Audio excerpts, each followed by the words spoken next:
Hey all you Buckeye fans, this recipe is for you. Instead of making those little truffles, we're making Buckeye Brownies, and they are fantastic.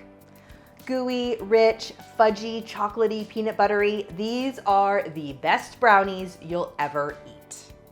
We're gonna start off making our brownie recipe, which is the base. 1/2 cup of unsalted butter that's been melted is mixed with 2 tablespoons of vegetable oil and 1 1/3 cups of granulated sugar. I love mixing the oil with the butter because it keeps them nice and fudgy. Then add in 2 large eggs, a teaspoon of vanilla extract, and 1/2 teaspoon of salt, along with 2/3 cup of unsweetened cocoa powder. You could also use Dutch process in this if you want. Stir it until it's nice and smooth, and then you'll mix in 1/2 cup of all-purpose flour. And then just stir that until it's completely mixed. You could definitely use a brownie mix for this. You'll want to use one that's made for a 9 by 9 inch pan.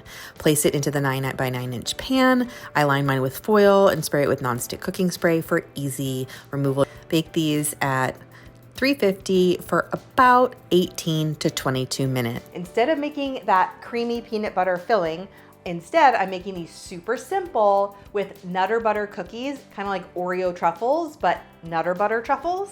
Say that 3 times fast.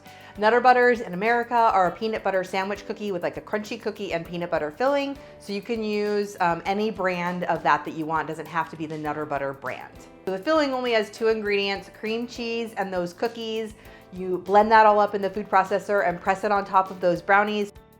I used 20 Nutter Butter cookies and 5 ounces of softened cream cheese in my food processor to make a nice thick mixture. Press that on top of your cooled brownies. Then the topping is 1 cup of chocolate chips and a tablespoon of peanut butter. And then just melt that and spread it all over the top. You'll want to let that chocolate set before you slice them into bars.